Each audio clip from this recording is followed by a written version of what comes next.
Welcome to the Waymaker studio. We have very special guests here. You know it's special because when Louis Carr shows up, you know it's real.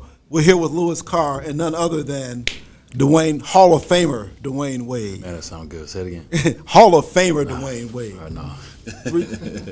Dwyane, welcome, man. Good to see you here. No, it's good to be here, man. I'm thankful for Louis. Make sure that I came here, and the energy I felt just now in that room with them young men and them older gentlemen as well. It felt good, man. I felt like I was talking to family. Yeah, you're getting right to the first question because talk about what it feels like to be here at this summit with all of these men and being able to relay some conversation to them, some stories about some lessons. Yeah, man, you know, we walk through life sometime and we don't feel like maybe like we belong at times. I've been to Africa, so I know what the difference is. I know what it feels like when your feet on the ground and you feel like you belong somewhere versus where you go somewhere and you feel like a visitor. And so most of the time, in a lot of rooms I go in or the walk through life, I feel like a visitor. But in a room like today, you know, that felt like the crib. It felt like my home. So it felt good being in there, man. Like I told Louis out there, I was like, man, we could have talked for a few more hours, like, you know what I'm saying, in front of this audience, because I know we walk in the same journeys in life and some of the same stories. And so it was just great to be in there, man.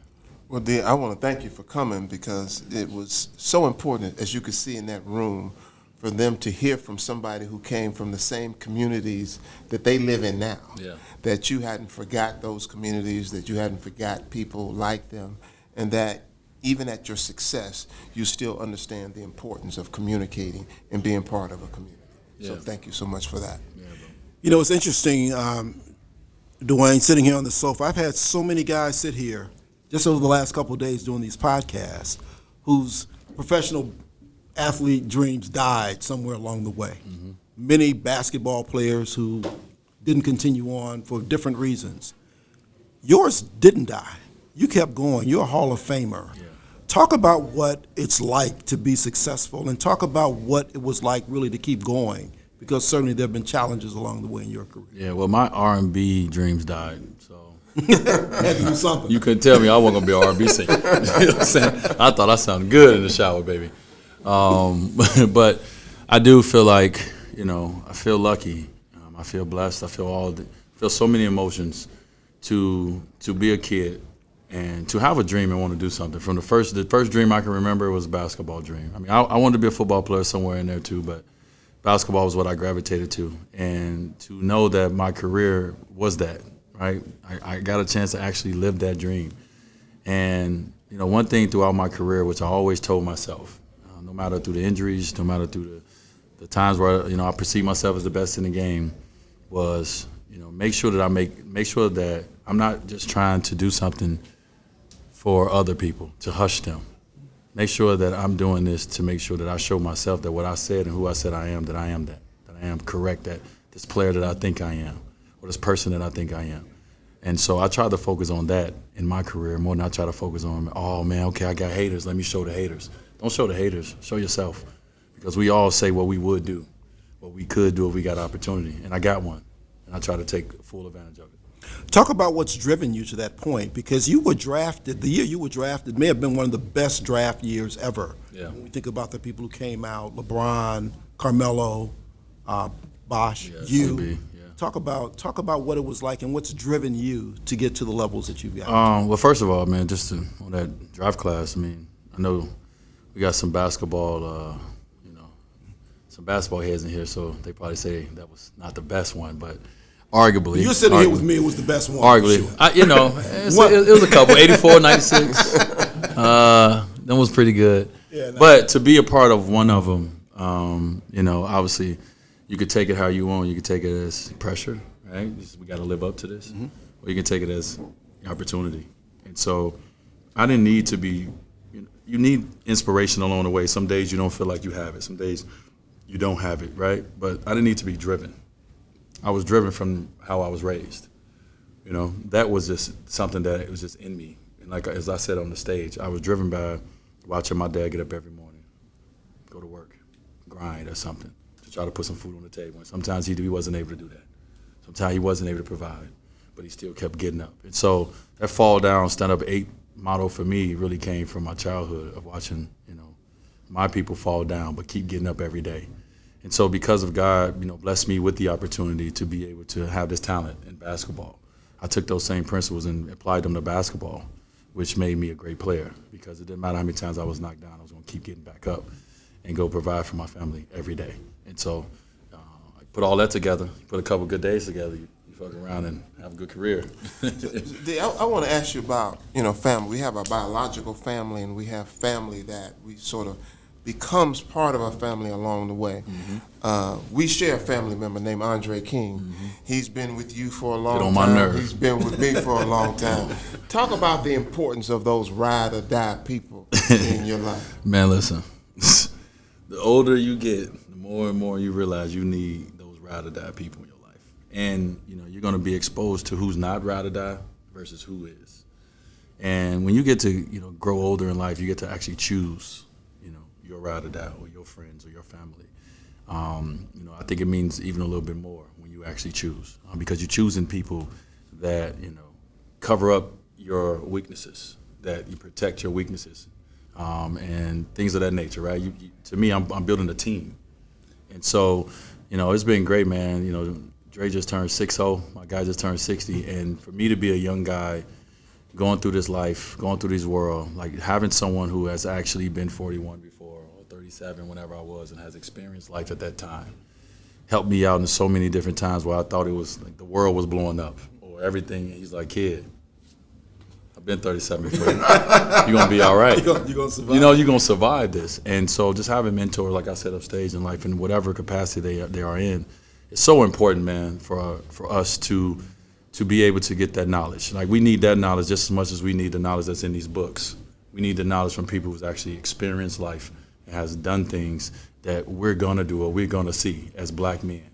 And so I appreciate, my guy Andre and all the individuals like Andre that are in people's lives to just give back what they know and not be selfish with it.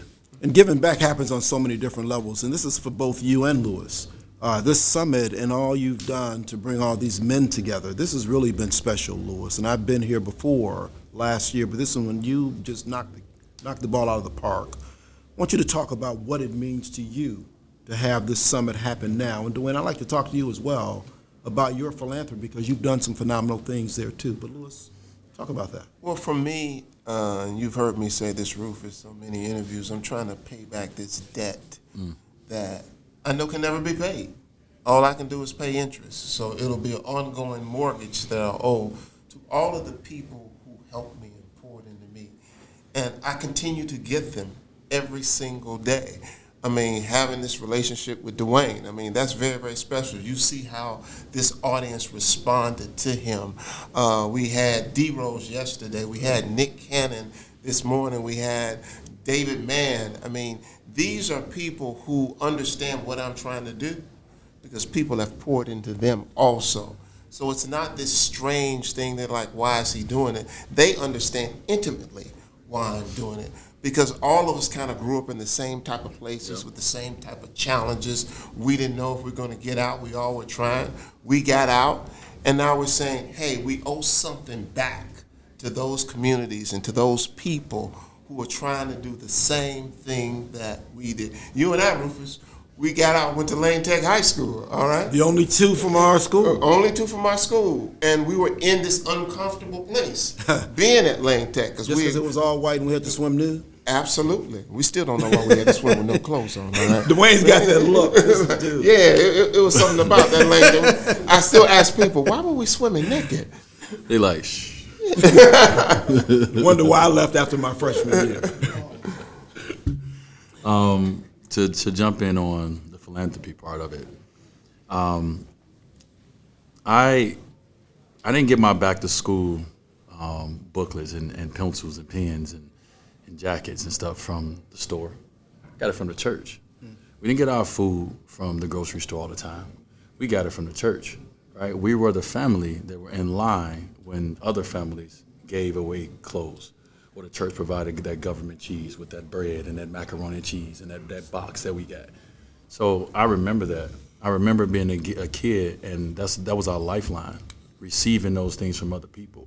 And so I said, if I ever get in a position where I can give back in any capacity, it is my duty and my job to do that, to make sure that I'm providing for other kids, that other families like mine, that was in dire need of things. And I mean, even showing up. Sometimes all you need is somebody just to show up. You know, I remember being a kid and hearing about celebrities that showed up at other schools. And I was like, man, I just want somebody to show up at ours. Nobody comes to our community and show up. And so I just try to show up, you know, at times where I can. And so being able to have these platforms, you know, like Waymaker and other platforms, it allows us the space to show up the way that we can and we want to. And so, man, it's just, the philanthropy part is just, it's not even, it's just life. It's a way of life. Dwyane, you've also mentioned family a few times in your conversation, and you've been an incredible father and an incredible son. Talk about some of the challenges that you've had there and how you've just been able to be solid in what those things are and what that means to you. Yeah, I mean the challenges, my parents had challenges way before I was born, and trying to navigate this world and trying to find out how to be. And, you know, you put kids involved in that while you're trying to learn how to be in life, there's going to be some mistakes that's going to be made. And so I'm sure some things that my parents will want back, but, you know, in the midst of that, you know, I learned a lot. And I take a lot of things that my parents taught me and what they didn't teach me. At the same time, what I had to learn, I try to provide those, you know, with my kids. You know, just something as simple as, you know, I always felt like I was a very quiet kid that was misunderstood at times, right? But no one really listened. Adults didn't listen to us. You were kids stay in a kid place, and adults never listen. But I had something I wanted to say, and, you know, I try to allow that space for my kids to actually give them moments where I listen, because they have something that they want to say. And not only is me listening to them is going to help them feel better about themselves, it's going to help me feel better and know that I can understand my kid better. And so the way I go by it, man, is I go by understanding that my kids are going to be adults and they're going to be running this family one day. And it's my duty and my job to impart, you know, life lessons on them and to them, and not treat them like they're kids, because they're not anymore. You know, Kavi is, but my other one's not. And love them where they at, love them how they want to be loved, and then give them all the things that I know they need from me as well. I want to follow the theme of this conference, which is being in uncomfortable situations and finding your way through it, finding your way to something positive from the uncomfortable situations that you've been in. Share with us an uncomfortable situation that you've been in and how you've worked your way through that. Let's see, being uncomfortable and everything, but just personally, probably going through my custody battle with my kids. That probably was one of the most uncomfortable times. One, because it was public. You don't want to deal with, you know, your family business in the public. When I grew up, you know, my mom and dad wasn't together, but my mom and dad was best of friends to this day, best friends. That's all I knew, that's all I seen. And it was a little different for me in my journey. And that was an uncomfortable place to be in, as, you know, being in the NBA, but also having the negative light that I had, all the things that was, you know, being portrayed about me. But it ended up being one of the best things that happened to me. I learned so much about life. I learned so much about myself. I learned so much about growing into trying to become a man. In that experience with, you know, trying to be a father to my kids in the midst of all the madness. You know, it's going to be a lot of chaos in the world. Anybody out there listening, understand that there's always going to be chaos provided. And it's going to be on you to figure out how to focus on, in the middle of the chaos, what's important and what's needed from you. We had this Coach Spo in Miami. They brought in these Navy SEALs once, and we did this, this thing together with the Navy SEALs. Say, hey, we're going to do 10 push-ups on my count. Okay, all y'all got to do is do 10 push-ups in unison. And so we did the first 5. 1, 2, as a team. By the time we got to 5, all the Navy SEALs start screaming. They start yelling. They start coming in our ear. In the midst of that, the chaos started going. And now they start yelling things, and now you got one guy doing a push-up when we weren't supposed to, right? The chaos, we couldn't be in unison no more. And so you have to figure out how to focus in the middle of chaotic situations. And to me, you know, that's something that I had to continue to do. I didn't grow up to want to be a celebrity or for people to know and care about everything my family do. It's not something that I wanted. And so I have to realize what's chaotic and what's real, and I have to be able to focus through it all. Except now you are. So how do you manage that? Because your life is public. We see everything that you do, and people are looking to see everything that you do? How do you manage in such a public? So many different ways. Sometimes I sit back, I open up a bottle of wine. That's how I manage it on that night. You know what I mean? Some nights I'll pull up the Drake crib at 5 in the morning, and he in the bed, and I'll manage it like that. Come downstairs, I need to talk. Sometimes I reach out to a therapist because I need to manage it that way. I meditate, I need to manage it that way. Sometimes I need to just deal with it. I need to manage it that way. You reach out to mentors. There's so many different ways to manage things. You got to find and you got to find out what's needed from you in that moment of how you're going to manage it, because none of us know how to do this thing called life.